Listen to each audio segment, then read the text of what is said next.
Vamos lá, turma, dando seguimento aqui ao estudo, certo? Paramos aqui no perfil de tórax, lembrando que é sempre o perfil esquerdo e que o DEFOFI deve ser de 1,80 m. As oblíquas posteriores são... é um tema um pouco polêmico, que vocês confundem um pouco, certo? Existem as oblíquas anteriores e as oblíquas posteriores de tórax. Eu não vou ler não, porque fica um pouco, né, chatinho ficar lendo tanto conteúdo, certo? Vamos lá. Pra cima, aqui. As oblíquas são divididas em posteriores e anteriores, oblíquas de tórax, certo? Geralmente uma oblíqua só visualiza um pulmão por vez. Lembra que eu falei que geralmente a estrutura mais próxima do chassi é melhor visualizada? Existe uma regrinha básica aqui, certo? Nas oblíquas de tórax, onde as oblíquas posteriores visualizam o pulmão mais próximo do buque e as oblíquas anteriores visualizam o pulmão mais afastado, certo? De que forma? A depender do que o médico queira visualizar, ele não vai conseguir analisar os dois pulmões na incidência obliquada, na incidência oblíqua. Ele vai visualizar um pulmão ou outro, de forma anterior ou de forma posterior, certo? Deixa eu só resumir aqui para vocês. Rapidinho. Ó, abriu aqui. Pensem comigo, ó. Oblíquas posteriores, certo? Dá pra ver? Acho que dá. Aqui. Oblíquas posteriores, certo? Visualiza o pulmão mais próximo, certo? E as oblíquas anteriores visualiza o pulmão mais afastado. Misericórdia. Aqui, ó. Qual o princípio de posicionamento que eu tenho? Vamos lá, ó. Nas oblíquas posteriores, a região posterior do corpo está mais encostada, ou seja, o dorso, né? Se eu tenho uma oblíqua posterior direita, eu encosto o lado direito, as costas no lado direito, certo? Mão na cabeça e outra na cintura. Sempre lembrando de tirar os membros superiores de superposição da estrutura. Faço uma oblíqua posterior esquerda, lado esquerdo, posicionado mais próximo ao buque, centralizado ao buque, porque vai ser a incidência para analisar um pulmão por vez, certo? Então, OP, uma incidência oblíqua posterior, o lado mais próximo é melhor visualizado. Ou seja, uma OPD visualiza o pulmão direito, não é isso? Porque a oblíqua posterior direito, o pulmão direito que vai estar mais próximo do buque. Se eu realizar uma oblíqua posterior esquerda, o pulmão esquerdo que vai ser melhor visualizado, porque é ele que vai estar mais próximo ao buque. Deu para entender? De forma posterior, as oblíquas visualizam o pulmão mais próximo do buque, certo? Onde as oblíquas posteriores direita visualizam melhor o pulmão direito e a esquerda, o esquerdo. Por que você está falando isso? Né? Pela lógica? Não. Nas oblíquas anteriores, está até trocado aqui, nas oblíquas anteriores é o inverso, certo? Na oblíqua anterior direita, eu visualizo o pulmão esquerdo. E na oblíqua anterior esquerda, eu visualizo o pulmão direito. Que nesse sentido aqui, nesse protocolo, eu visualizo melhor os pulmões que estão mais afastados do buque. Se eu encosto o lado direito, eu visualizo melhor o que está afastado. Vamos voltar para o slide para visualizar. Aqui, ó, oblíquas posteriores, direita e esquerda. E anterior, onde eu encosto a região anterior do corpo, lado direito e lado esquerdo, onde as regiões mais afastadas que são melhores visualizadas. Inclusive, perceba aqui que o raio central está sempre projetado para a oblíqua, para o pulmão que está mais afastado do buque, né? Aqui, ó, o raio central nesse caso vai incidir no pulmão mais próximo e aqui no pulmão mais afastado. Aí vem todos os quesitos de você saber que rodar o paciente cerca de 45 graus para configurar a incidência oblíqua, tem que ter o defofio de 1,80 m porque é o incidência de tórax, tem que ter expiração seguida de uma apneia, o receptor de imagem geralmente é 35 por 43 sentido longitudinal e o raio central direcionado à 7ª vértebra torácica. Todos os parâmetros que você já tem em mente de incidências realizadas de tórax. Certo? A única diferença é que é um estudo complementar, onde você vai seguir, né, para realizar uma oblíqua posterior direita ou esquerda de acordo com aquilo que vocês buscam, visam estudar e mostrar na imagem radiográfica, certo? Vamos lá, aqui é a oblíqua posterior, região posterior mais próxima, pulmão mais próximo visualizado, no anterior, região anterior encostada mais próxima e o pulmão mais afastado, melhor visualizado, certo? Agora vamos falar um pouquinho sobre uma incidência complementar chamada de apicolordótica ou AP lordótica, certo? Leve em consideração todos os parâmetros de receptor de imagem e defofício, que existe uma diferença. Essa é uma incidência onde você vai obliquar o paciente num posicionamento específico para tirar a sobreposição das clavículas do pulmão. Geralmente é uma incidência realizada para analisar o ápice pulmonar, né, para investigar metástase ou presença de alguma nodulação ou calcificação, porque quando você analisa uma imagem de PA de tórax, deixa eu mostrar para vocês aqui rapidinho. Aqui, um PA de tórax convencional, você tem aqui, ó, a clavícula direita e esquerda aqui sobrepondo essa parte do pulmão. Se eu tiver alguma imagem suspeita, alguma imagem patológica aqui, não vai dar para ser visualizado. Então essa incidência, ela entra para desassociar a posição, né, das clavículas do ápice pulmonar. Deixa eu mostrar para vocês o posicionamento, ó. Você vai colocar o paciente aí de técnica Book, alinhar tudo certinho, colocar o receptor de imagem, coloca o paciente afastado cerca de 30 centímetros do Book e vai pronar a região aqui do tórax superior, encostar também aqui a região do pescoço, para dar essa posição de lorde, né, essa posição mais inclinada ao tórax. Essa inclinação aqui vai resultar na desassociação da clavícula de sobreposição do pulmão e vai jogar a clavícula um pouco mais para cima. Olha a imagem que nós temos, ela meio que oblicua o tórax todo, você não tem uma visualização ok ao 100% do tórax, você está com todas as estruturas obliquadas, mas daí você consegue, né, analisar essa parte do ápice pulmonar sem a sobreposição desses ossos. Uma vez me perguntaram, né, se ela tira a sobreposição do osso e mostra o pulmão na sua integralidade, por mais que tenha a obliquação aqui das costelas, por que ela não entra como padrão? Porque ela não dá um tamanho fidedigno da estrutura anatômica e também fica meio que distorcida. Ela é uma imagem considerada uma imagem complementar, certo? Não é uma coisa que você vai utilizar como rotina de padrão, porque ela não fica esteticamente ok. Ela lhe dá para viabilizar uma visualização de algo que estava escondido, mas não pode ser considerada uma incidência padrão, ok?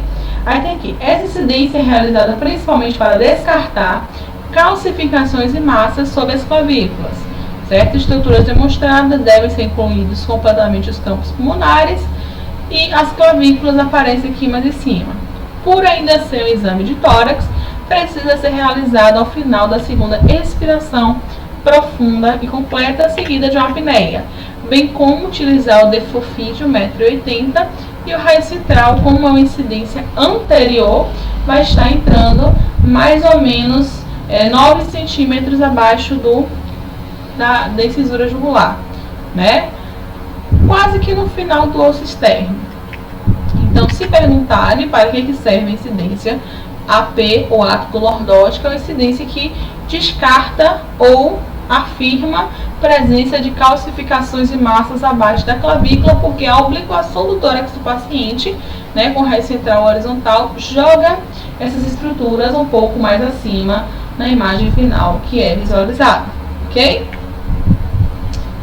A assim como nós temos o exame de rotina, né, que é o PA de tórax, nós temos também os exames que são considerados complementares, certo?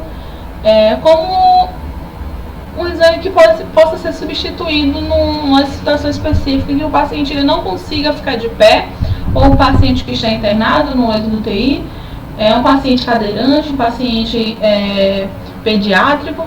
Vocês podem estar realizando o AP no lugar do PA, certo? Geralmente, essas incidências, como eu disse, elas são realizadas com estudos como estudo substitutivo do PA, ok? Só que existe uma distorção de imagem, além também da magnificação cardíaca, por esse AP geralmente não permitir o DEFOFI de 1,80 m. De que forma? Se você faz o paciente em leito, em UTI, o equipamento não viabiliza que você faça 1,80 m de DEFOFI. Se você coloca o paciente no book mural, no book mesa, o book mesa no máximo ele sobe 1,5 m, né? Então, querendo ou não, a região cardíaca fica mais afastada do receptor de imagem, né, dando essa magnificação de estrutura, que não é o ideal. Mas pode ser realizado como um exame substitutivo aí do PA, de forma, né, a que o paciente não consiga colaborar para ficar em ortostase e realizar o PA de tórax. Aqui tem um exemplo de leito, né, que é um equipamento móvel, demonstrando aqui um PA de tórax. Se o paciente estiver colaborando, pode solicitar a inspiração seguida de apneia, porque nem sempre quem está no leito tem possibilidade de realizar tal feito, né? Não é sempre que o paciente ele consegue inspirar fundo e prender, às vezes ele está no estado de coma. E aqui já é uma outra incidência. Então, só para recapitular aqui a parte de AP, né? São exames substitutivos do PA, onde podem ser realizados em leito de UTI, pode ser realizado paciente cadeirante, pode ser realizado em pacientes pediátricos, né, recém-nascidos.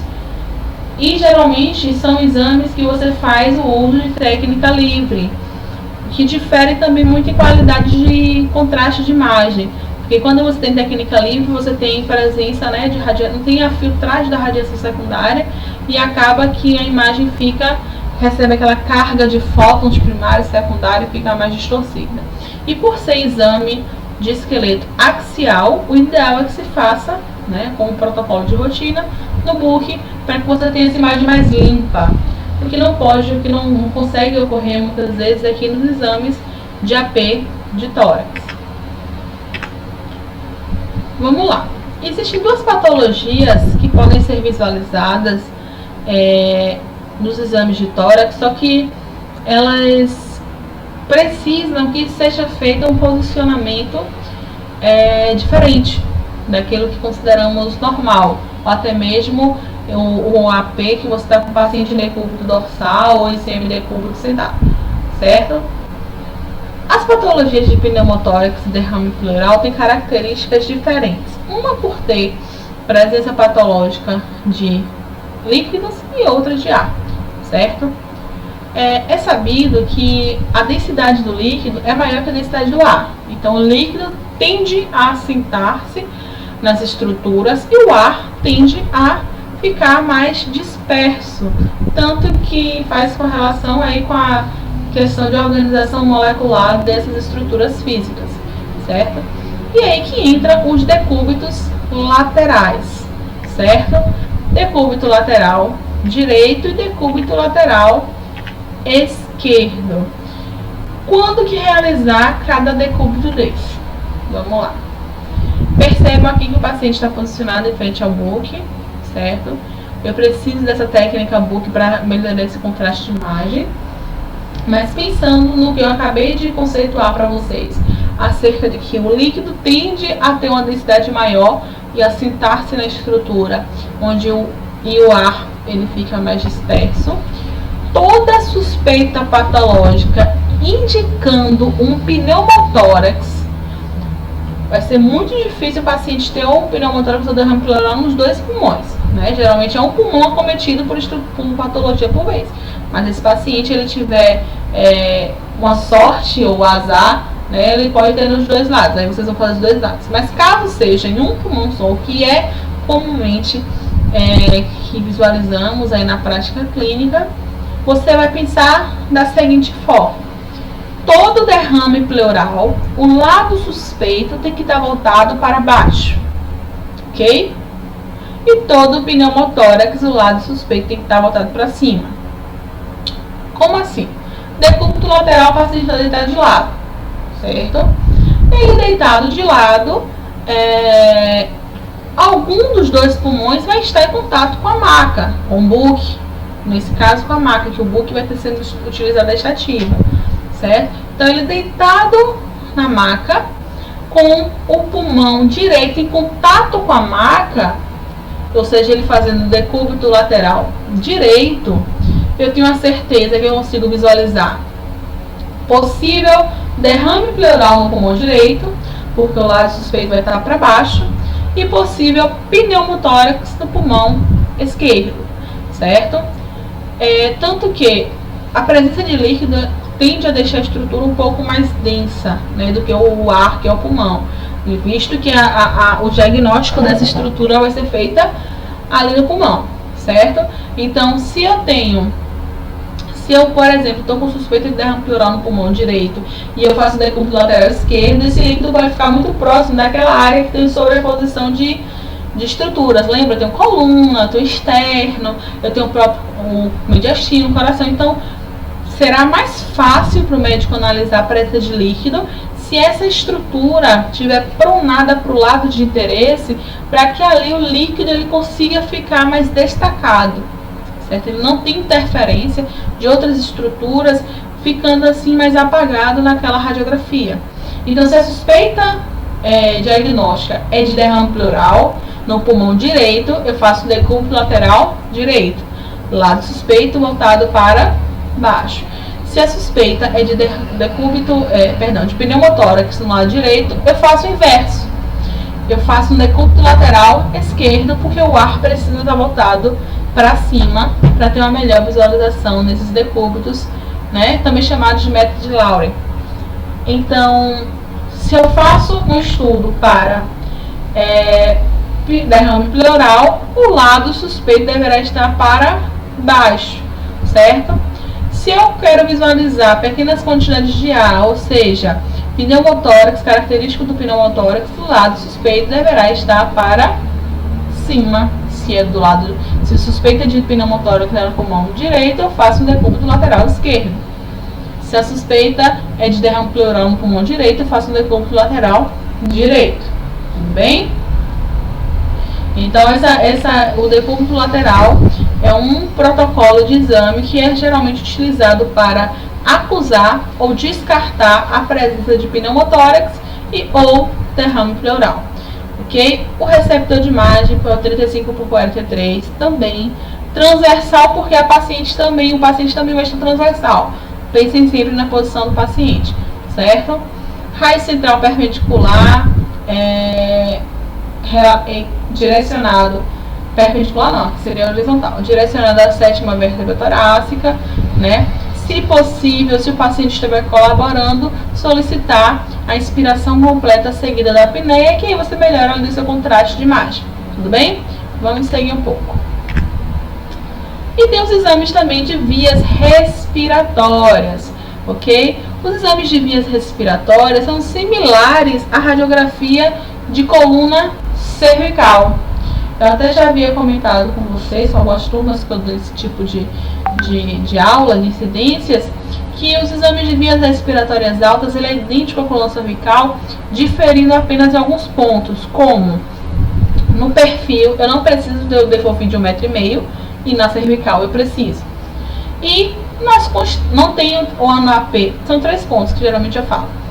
No AP, eu não tenho angulação de 15 graus, no vias respiratórias altas, já no exame de coluna cervical tenho. No perfil, não tenho defofim de 1,5 m para vias respiratórias, na cervical sim. E nas vias respiratórias as constantes estão lá embaixo, porque esse é um exame radiográfico que quer visualizar passagem de ar.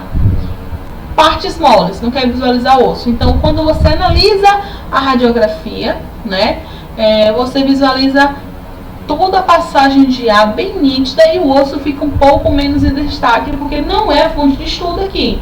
Se eu quero analisar a coluna cervical, o protocolo é outro. Se o médico solicita radiografia de vias respiratórias altas, suspeita que o paciente tenha engolido algum corpo estranho ou presa de massa, alguma coisa assim, você precisa baixar também as constantes radiográficas, solicitar a apneia do paciente para prender o ar, que é um meio de contraste também ali naquela região, para que tenha a imagem radiográfica solicitada, certo? Olha lá, ó, aqui não sei se vai dar para visualizar, mas acho que dá, né?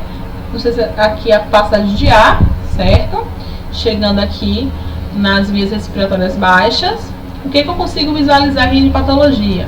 Patologias que acometem as vias aéreas, como a laringe, a traqueia, a região da glândula tireoide e do timo, e a porção superior do esôfago, no caso da presença de objeto opaco, né, um corpo estranho, ou de contraste. Uma radiografia desses moles frequentemente é obtida para descartar a presença de corpos estranhos, que pode impor risco à vida de crianças. Geralmente, crianças elas engolem moedas, brinquedos, algumas coisas assim bem ínfimas, e nessa radiografia que nós conseguimos visualizar.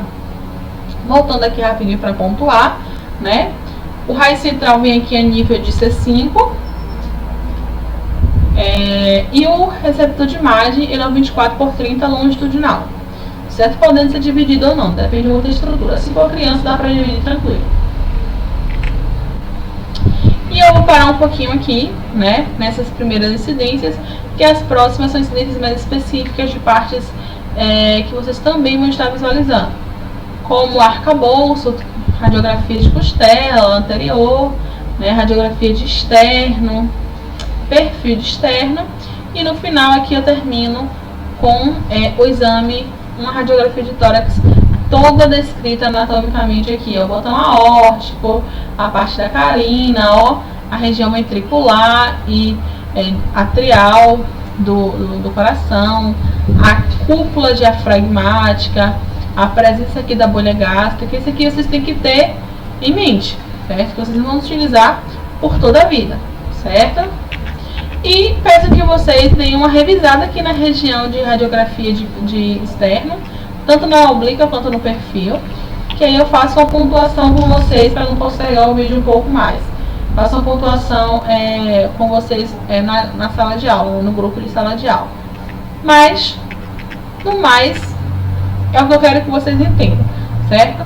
Eu coloquei aqui as incidências de rotina, né, PA e perfil esquerdo de tórax, e as incidências mais realizadas como de complemento especial, né?